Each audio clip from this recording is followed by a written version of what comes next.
Dillian Whyte says he would not be shocked if Anthony Joshua loses to Jarrell Miller, which kind of echoes my sentiments. What I've been saying over the past few months, I wouldn't be shocked if AJ lost to Jarrell Miller. Now let me quote Dillian Whyte here directly.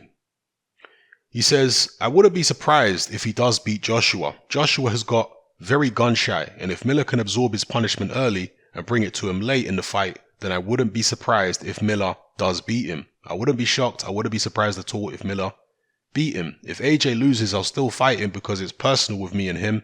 It's not about the titles. If he loses his next 10 fights, I'll still fight him. I just won't be taken for a mug. That's all. Dillian Whyte then goes on to talk about Dominic Breazeale. He's happy with the situation with regards to him and Breazeale being ordered for an interim title, obviously.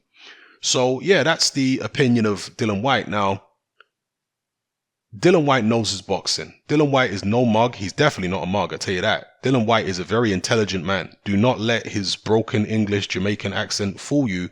He is very smart, Dillian Whyte. He's self-managed, and in fact now he manages fighters himself. Okay?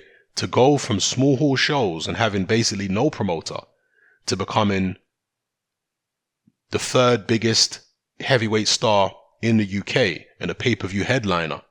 To be able to do that takes brains to maneuver yourself into that position and be on a fight-by-fight deal with Matchroom. This guy has control over his career. Dillian Whyte, he knows what he's doing. He's a smart man, and he knows boxing. If you ever hear Dillian Whyte talk about boxing, talk about how many, and you'd be amazed how many boxers don't actually know much about boxing. You'd be amazed. Dillian Whyte is not one of those fighters who is clueless about the sport. Dillian Whyte knows a lot about boxing. He watches all the different weight divisions and he knows about boxing history. Very smart guy. And we also know that he's a guy who speaks his mind. Okay? He's been speaking out basically against AJ recently. He's been speaking out against Matchroom essentially by saying that Matchroom favor AJ. Okay?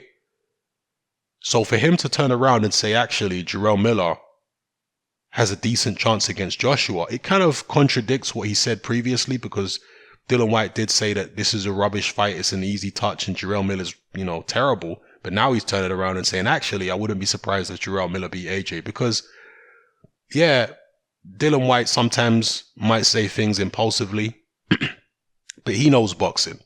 And he can obviously see what I can see, that AJ is still potentially vulnerable in terms of his stamina.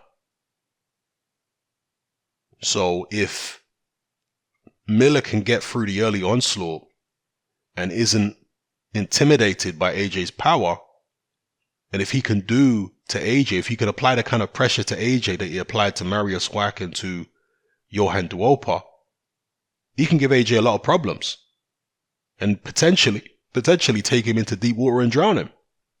I wouldn't be shocked if that happened. Am I predicting that to happen? No. But that scenario wouldn't shock me at all. This would not feel like Mike Tyson versus Buster Douglas or Muhammad Ali versus Leon Spinks. This wouldn't feel like that to me. If Miller was able to win this fight, it would be like, oh, okay, all right. That's how I'd feel after the fight. I'd be like, oh, okay, all right, Miller managed to do it. Not a huge shock. AJ was the favorite, and rightly so, but if Miller does it, not a shock to me. And it seems Dillian Whyte feels the same. Let me know what you guys think in the comment section below. It's happening, I'm out. Join me on Patreon.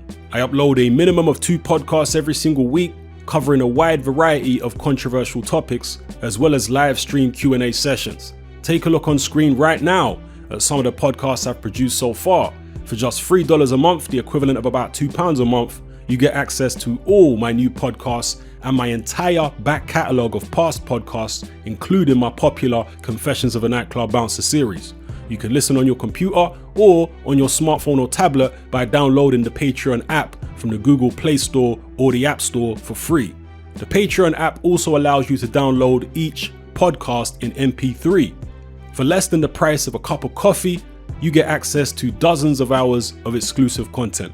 It's easy to sign up, There's no contract and you can cancel at any time. So come and join our community of free and critical thinkers by signing up with me here on Patreon today.